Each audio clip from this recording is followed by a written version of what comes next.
முடிச்சுட்டாங்க. மொத்தமாக முடிச்சுட்டாங்க. இல்லை சீசனை விட்டு மொத்தமாக தூக்கி வெளில கடைச்சிட்டானுங்க. ஏப்பா இந்த மனுஷன் மட்டும் என்ன பண்ணுவான்?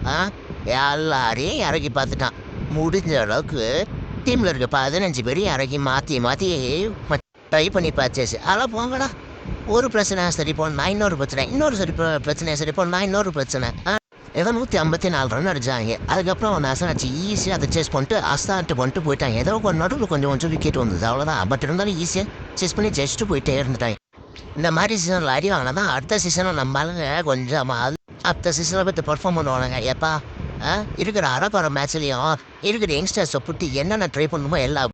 அதுவும் இந்த குட்டியை வீடியோலாம் அப்படியே கோரி அமுக்கணும் அமுக்கி வச்சுக்கோங்கடா ஒரு 10 வருஷத்துக்கு. எப்பா அந்த மாதிரி ஒரு 4 6 அடிச்சான் நான் மிரண்டு போயிட்டேன். அடுத்து நம்ம ஆஷ் மாத்திரை இவங்க செம்ம பொட்டன்ஷியல் இருக்கு. பவுலிங்கில் கம்போஜியா கலியில் அப்புறம் ஒரு இவ்வளோ பேர் இருக்காங்க. அதனால பிரச்சனை இல்லை, அது ஒரு டீசெண்டாக தான் இருக்குது. அதனால நல்ல டீமாக அடுத்த சீசனை நல்லா தேர்த்தி எடுத்துருவாங்கடா. எப்பா 2 தலை வந்தோம் தோத்துட்டாங்க. இதுக்கப்புறம் எந்த தலை வந்து ஜெயிக்க வைக்க முடியாது. எப்பா மேட்சை பற்றி கடுப்பாக இருக்குது. நான் சப்ஸ்கிரைப் பண்ணுங்கடா எப்பா.